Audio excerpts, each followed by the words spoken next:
Sky, aka Trigger Ranking.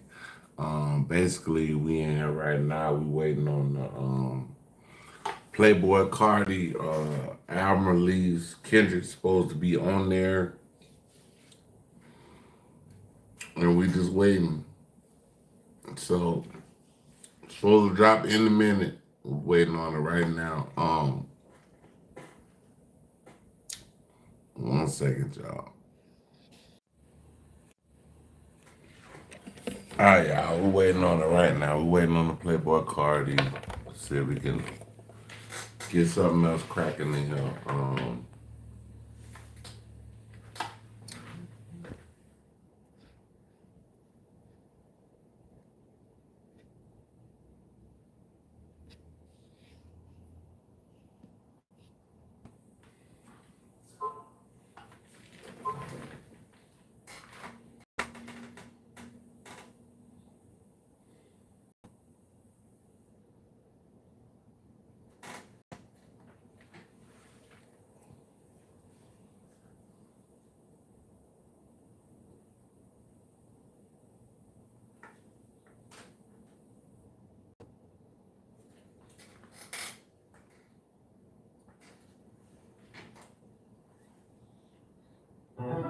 Power on.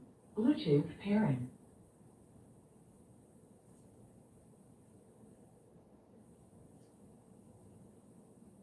Bluetooth connected.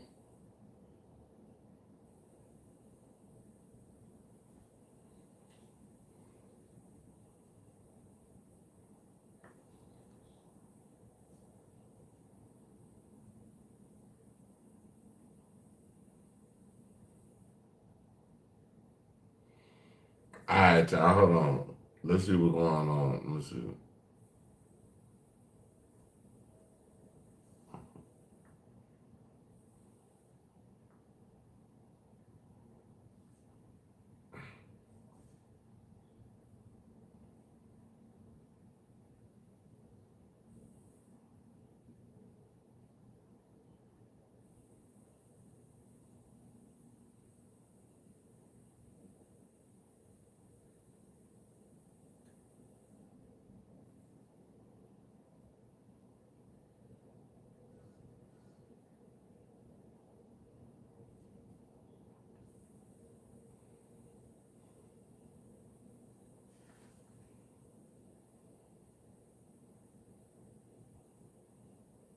Yeah, it ain't dropped yet. It ain't dropped yet.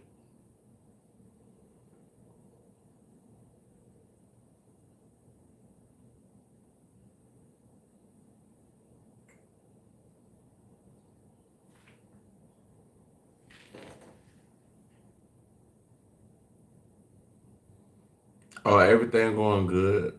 Hey, what's up? How y'all doing, man? How y'all doing? Y'all hit the like button. We went. I'm trying to see is this Playboy Cardi coming. We on YouTube right now trying to figure it out.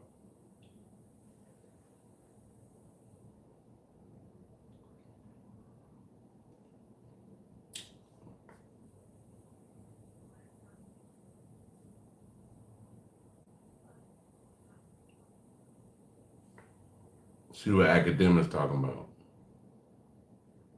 Oh, he cut it off.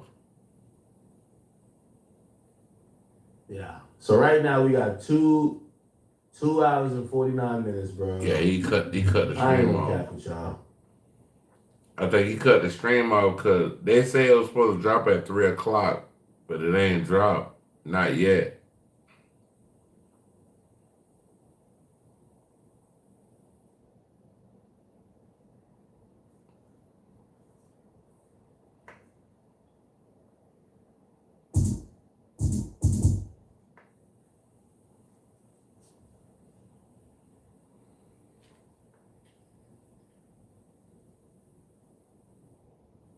Hey, what's up?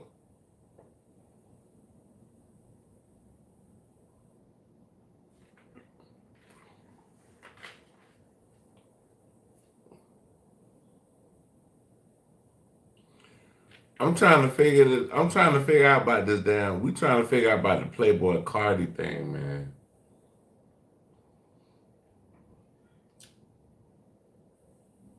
Y'all know Kendrick gonna be featuring on a song on there too. We waiting for it, but anyway. Let's see what this long crime thing is, y'all. We'll look at the long crime. We have a big hearing coming up in Sean Combs' criminal case. So what can we expect? What has been happening? Well, I'll tell you what, we're going to dive into some of the recent updates in the case that could be addressed this Friday in court. Welcome to Sidebar, presented by... This is sidebar law and crime, y'all. Law and crime. Law and Crime. I'm Jesse Weber.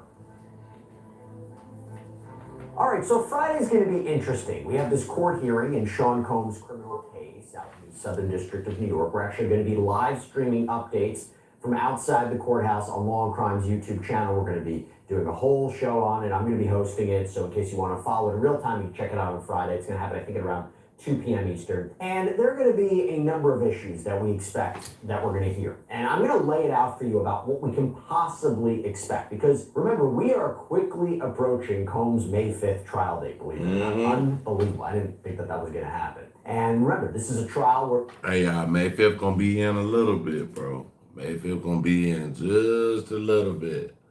And we about to figure out everything going on with this Diddy trial.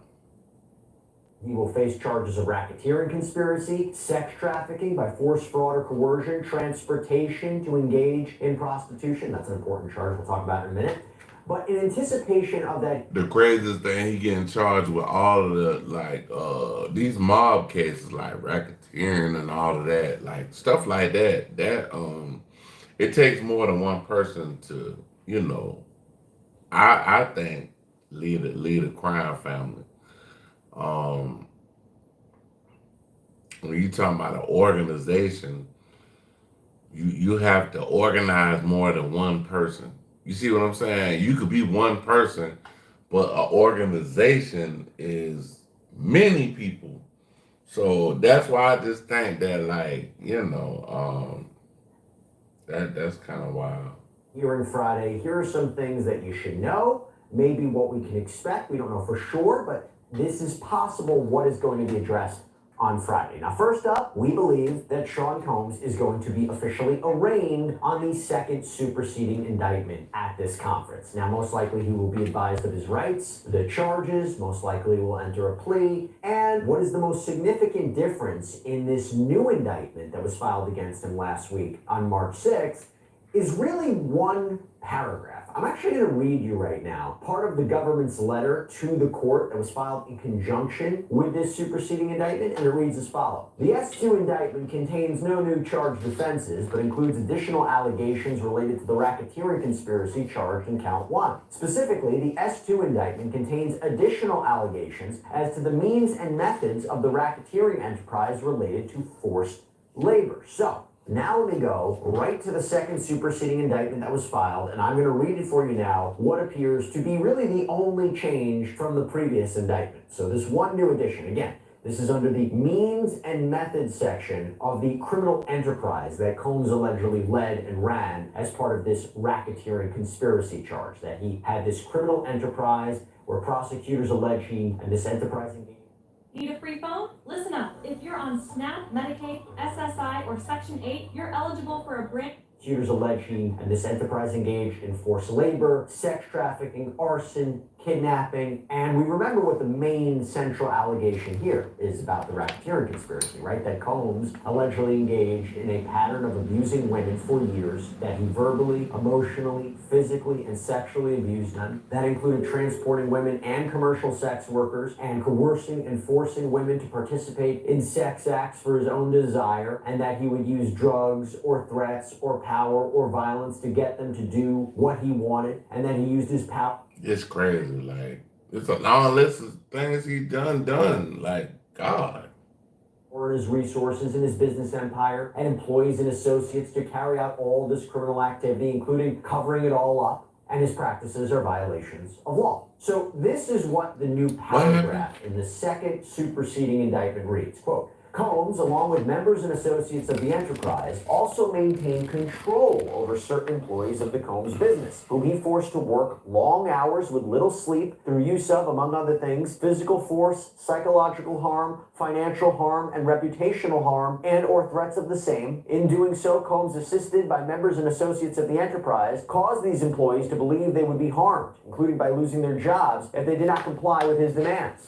What's up, y'all? One employee, Combs used physical force, psychological harm, financial harm, and reputational harm, and or threats of the same to cause the employee to engage in sex acts with Combs. Now, we don't know. Crazy, dog. This is crazy, man.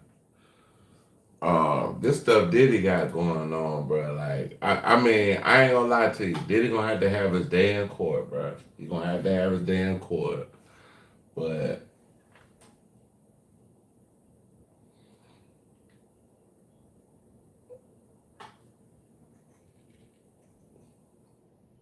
this stuff here is ridiculous. If it's true, Who these employees are or who that specific employee may be. I did a prior sidebar on this where I kind of, gave a little bit of a guess who it might be, but we don't know for sure. But here's what's interesting. You are seeing how much prosecutors may now be relying on forced labor to prove racketeering. Remember, prosecutors need to show underlying crimes to get Yacht the overall Rock. What's racketeering that? conspiracy charge, right? They're underlying crimes that this criminal enterprise was engaged in. I don't know. Labor Yacht may be Rock. I a more don't know what that straightforward is. way to get there. By the way, thank you for continuing to follow us here on Sidebars. We cover the Sean Combs case. We really Y'all follow appreciate it. We plan to Sidebar. continue to do this for you. Long crime channel. I want to send a quick shout out and thank you also to our great partner and sponsor, Morgan & Morgan, because their support helps us to keep on doing Y'all this. check out This is Morgan & Morgan America's too, man. largest injury law firm, a firm with over 1,000 attorneys, and that's because they win a lot. In the past few months, Morgan & Morgan secured a $9.3 million verdict for a car crash victim in Florida, $5.6 million verdict for another car accident victim in Atlanta, and not to mention $1.8 million in Kentucky after insurance offered them a mere $5,000 in that case. And even if you think your case isn't worth millions of dollars, why not start a claim and fight for what you deserve? Morgan & Morgan makes it so simple. You can start a claim from your phone in just 8 clicks. So if you're injured, you can easily start a claim at forthepeople.com/LC Sidebar. Now, in the prosecution's letter to the judge, they indicated that by March 10th, they will have provided the defense a supplemental enterprise letter. So this is a legal filing by the government in RICO racketeering cases that more specifically lays out the exact allegations in the racketeering criminal enterprise charge, what evidence the government seeks to introduce to prove that, the specific underlying acts or events. Hold on, y'all. We gotta go see the Playboy The card first coming enterprise on. letter appears to have been filed under seal, meaning the public can't see it. Unclear at this time if the supplemental letter was also filed under seal, but you have to imagine it was because this is all done to ensure details about the alleged. Damn, y'all. Hold on one second. I must have hit the wrong video. Damn. Hold on. Give me a second. Let me see. I don't know. It look like he's still on.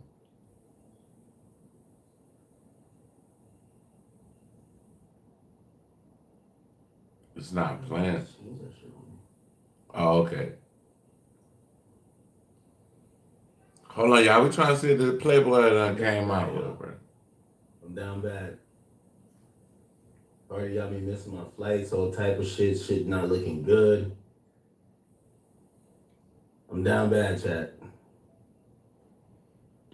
Yeah, so it ain't came out yet. It look like it ain't came out. Damn. Well, if it ain't come out at 3, it probably come out at 6. If it don't come out at 6, it come out at 9. So they got like the 3-hour intervals. So we'll see, man.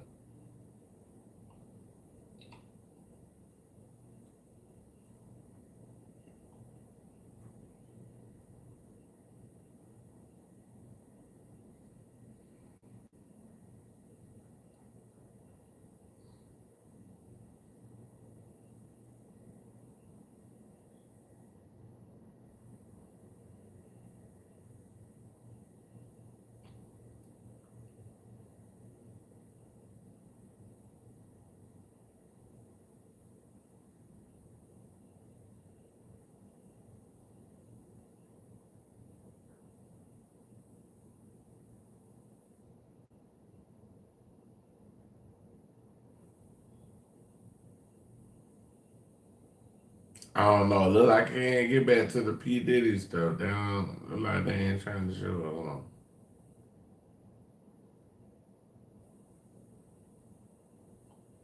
Dominican Republic right before she vanished. We're learning new information about the man she's seen heading to the beach with, what he is reportedly telling authorities, and why there are reports that his stories don't add up. His story don't add up. We're on the case presented by Law and Crime. I'm Chris Stewart.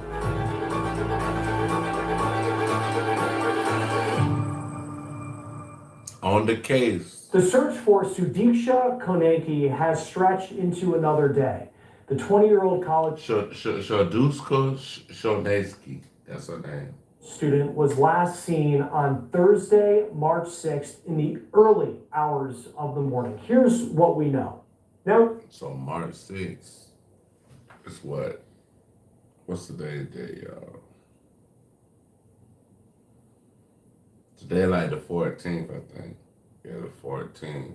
So she just went missing. we have the surveillance video showing the 20-year-old University of Pittsburgh student. This is the security footage capturing her and a group of friends going to the beach around 4:15 in the morning at their all-inclusive resort. And you can see the person believed to be Sudishka with a man in a cutoff t-shirt. That is the person she is believed to have been with before she vanished. This video was obtained by Dominican media outlet Noticias SIN. The video then shows Sudishka's friends returning to the hotel from the beach around 5:55 in the morning. And while they returned to the hotel, they left Sudishka and that young man that hasn't been identified publicly by authorities yet behind at the beach. Hey man, y'all hit me up on the Cash App, man. I'm about When he returns, I'm about to later get that up out of morning, here, bro. just before 10 a.m. alone. I don't You think see that he now album has coming his shirt out off. We'll get into his reported right explanation now. for what happened in just a moment. I'm gonna holler at whatever y'all, happened man. to Sudiksha, Y'all he came is in believed to from be the the last cafe. person to have seen her, to have I want y'all to like, subscribe, share. Definitely thank y'all for coming in and watching me tonight. We're gonna get up tomorrow, y'all. Well, later on today. Peace on one.